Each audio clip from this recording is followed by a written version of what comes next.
Well, hello, welcome back to Where's Babs. This is Barbara Talisman, and in the previous video, I had promised that I would show you the house sitting and pet sitting apps that I use in order to have this free summer of travel that I have scheduled for November for this summer in Northern California.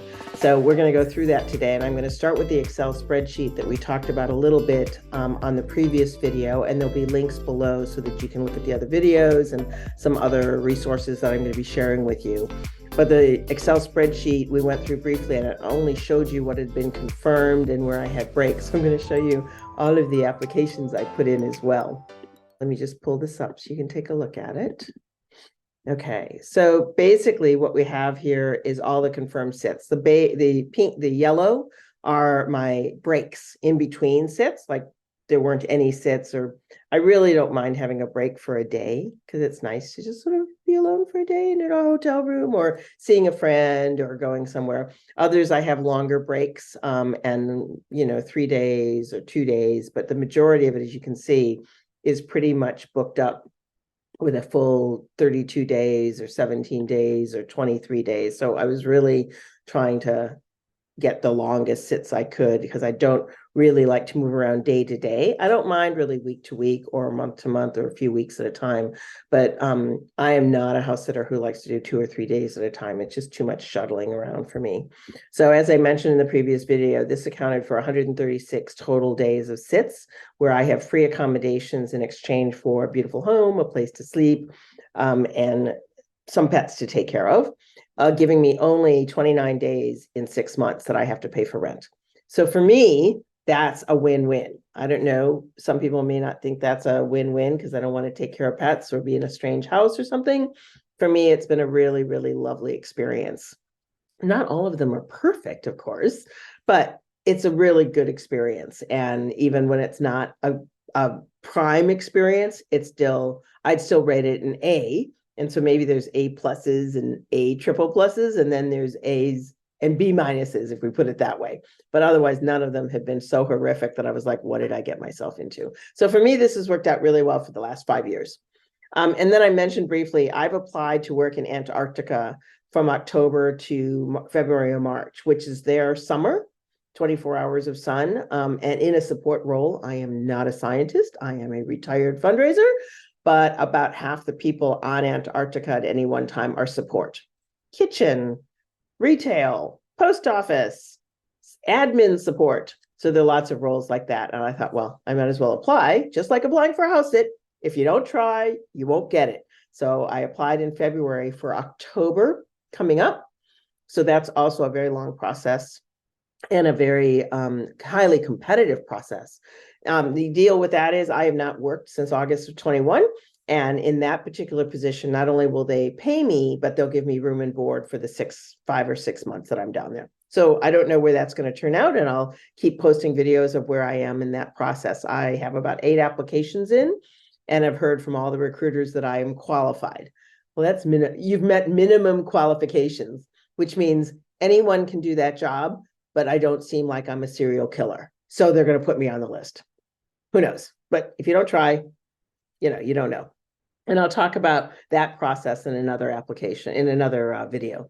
So what I didn't cover in the original video were all of these applications that I did in order to get to 9 sits and 136 days of pet sitting or house sitting. Excuse me. So you see, there were some in here that were 6 weeks, and I'd actually looked at going up to Seattle because I have friends up there. And then I sort of settled on California because I didn't want to be driving from Seattle to California and California to Seattle. So if I could find a bunch in Seattle, I would have stayed there. It's very interesting how homeowners and pet owners think about this process. Some are very relaxed and wait to the last minute. Some are very hyper and want you in town the day before. So it's you have to be very flexible and intuitive about the people you're talking to, either during an interview or during when you show up. So all of these had interviews. Some of them did not. A few of them did not because other people moved faster and asked me to sit. And then I had applied for more than one during a stretch of time, because if I just applied for one and waited for them to make a decision, and then they turn me down, then I'd have to start the application all over again. So I would apply to multiple sits at the same time for the same period of time, which is why I needed this spreadsheet. So I didn't duplicate myself because I'm only one person. So I had to create a spreadsheet so that if I was talking to somebody about the same date during the interview process may have been going on, but one of them makes a decision before the other one, then I have to reach out to the other one and say, thanks so much, but I've been offered another house sit and I wish you the best in, finding someone, and I'm sure they will. So it's not an issue, but you don't want to do that and then wait to the last minute to decline somebody or accept somebody else. So you kind of have a lot of irons in the fire at the same time. So the point here was I did a lot of applications in order to get this, which is 9 sits in 136 days over the summer. So one of the things I wanted to show you, places you can go to house sit. So one of the ones I used for this was called Trusted House Sitter. It's one of the biggest ones out there, covers mostly the US. There are, and I found my house sit in Australia through Trusted House Sitters. But I found it's really US based, and people in Europe and outside of the US have not found Trusted House Sitters as much as Mind My House, which is it says it's a global house sitting matchmaking service, and it is. And then Mind a Home is specific to Australia. So once I got to Australia, I actually found this, and I'm now on this site as well in order to look for sits. I do like this Mind a Home because Mind a Home and Mind My House both have the ability to put in dates that you're interested, your availability, as well as areas in the country. So maybe you only want to be in Sydney or Melbourne, or maybe you only want to be in Perth or Northern Territory. You can actually narrow it down. And while you can do that on Trusted House Sitter, the dashboards on Mind My House and Mind a Home actually allow you to do daily or weekly updates, to get notifications, as well as sort them by how many days or months, which month they're in. So it makes it a lot easier to find, to be honest with you. So if I just go back to the original one, because I've been on Trusted House Sitter now for about 5 or 6 years, and it has an inbox. These are all of my current sits. So that's the same as what's on the spreadsheet, but I just have other information. So I'm currently here in the Berkeley area with a dog and a couple of cats. And then I go into San Francisco, which is at the kind of fringe area of San Francisco by the Golden Gate Bridge for a couple of days. And then Roseville, which is near Sacramento. And then I just keep bopping around here. So, and then it shows you the completed house sits that I've had.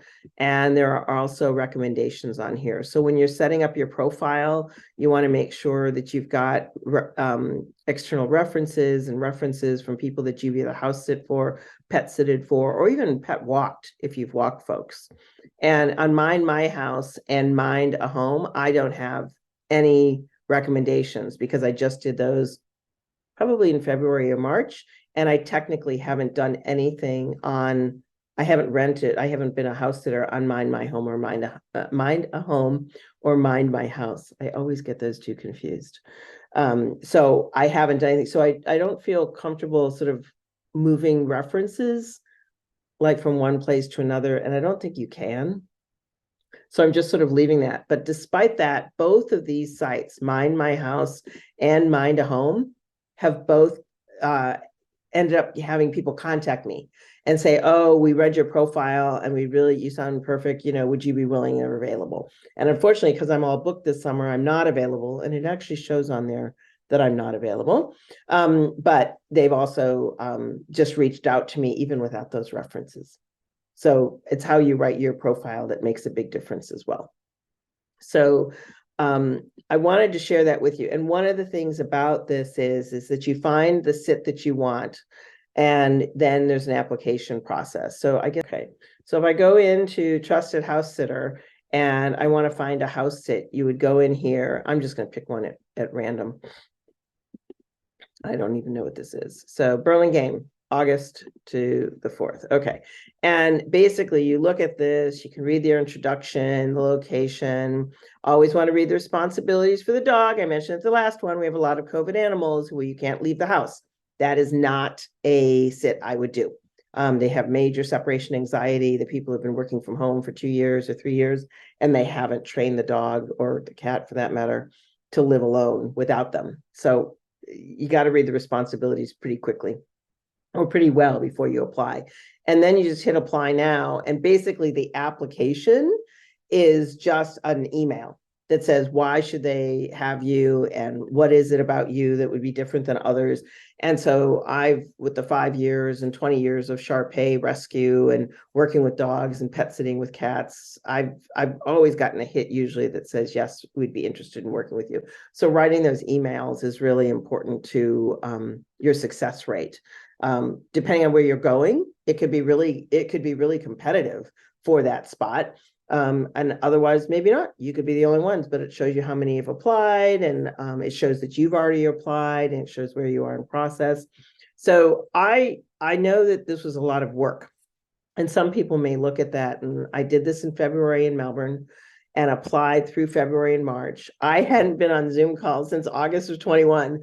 And suddenly I was back on Zoom 2 or 3 times a week during February and March, interviewing with these potential house sits and pet sits. And it was me interviewing them as much as them interviewing me, because if it isn't a good location, or there's a really problematic pet, or there was one woman who literally wanted you to clean her house and take care of her dogs. And her house was like 3,600 square feet. And she wanted to have you as her cleaner, and then you would live for free. And I declined that.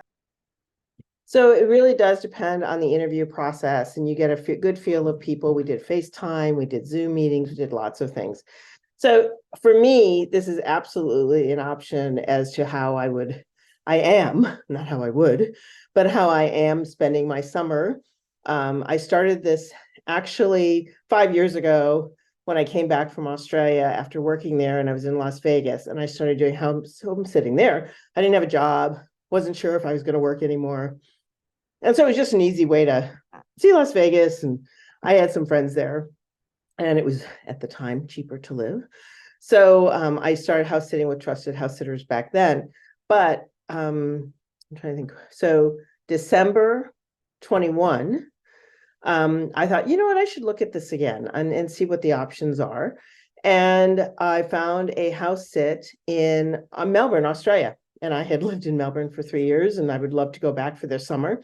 I have been on the road for 2 years, since August of 21, and I'm following the sun. I have no interest in cold weather, snow for sure, unless I'm having fun in the snow, but not living in it. And this 6-week house sit came up through trusted house sitters in Melbourne, beautiful high rise in the city, great location, and the most adorable little dog. So it was really a perfect fit. And so I got 6 weeks of free living, and then paid for rent for 2 or 3 more months to stay for the rest of the summer. And then I got on a cruise back from Sydney to LA, which was cheaper than taking a business class ticket back to the United States from Australia. And that's another video that I'll share with you. So I think this house sitting is a really great option for cheap accommodations, free accommodations. You can literally pick a part of the world that you would like to live in and see what the options are through those 3 pet sitting, house sitting apps that I just showed you. And I'll put the links in the comments below. So it's an opportunity for you to join me on the road. I retired, as I said, in August of 21, very limited retirement. And I applied for Social Security at 62. So that's my main income. And I'm just enjoying being on the road. And sometimes I spend more and sometimes I spend less. This is a free summer because I'm trying to catch up with some cash in the bank. And it's good to be back in the United States, and Northern California is just lovely. So it'll be Sonoma and Sacramento and over by Berkeley and sort of surrounding San Francisco with easy ferries or public transportation into the city, if that's what I feel like doing. So for me, it was a good win-win. And I'm very much looking forward to sharing more with you about how the house sitting goes and what's going on. Right now, I've moved from, I was in Larkspur. Now I'm over in Berkeley with, as I said, a elderly dog, about 15, and he's just wonderful, and two spry little cats in this beautiful house in a beautiful neighborhood with gardens going like crazy. And if you follow my Instagram at Where's BabZ, you'll see all the food and the gardens that are going on. It's just a wonderful opportunity. And for me, I have a car that I had on loan out on rental while I was gone for 2 years. And I'll talk more about that in another video about how you can leverage your assets while you're on the road. So it's just a wonderful opportunity for me. And I would encourage you to look at it, and please feel free to send me an email or direct message me or put a comment below. And the question for the day is, if you were going to pet sit anywhere in the world, where would you want to pet sit? And bonus, is there a pet you would never sit for? For me, lizards and snakes are my outer edges of comfort. I kind of don't do those. But anyway, I want to thank you for watching today, and I look forward to seeing you on the next Where's BabZ?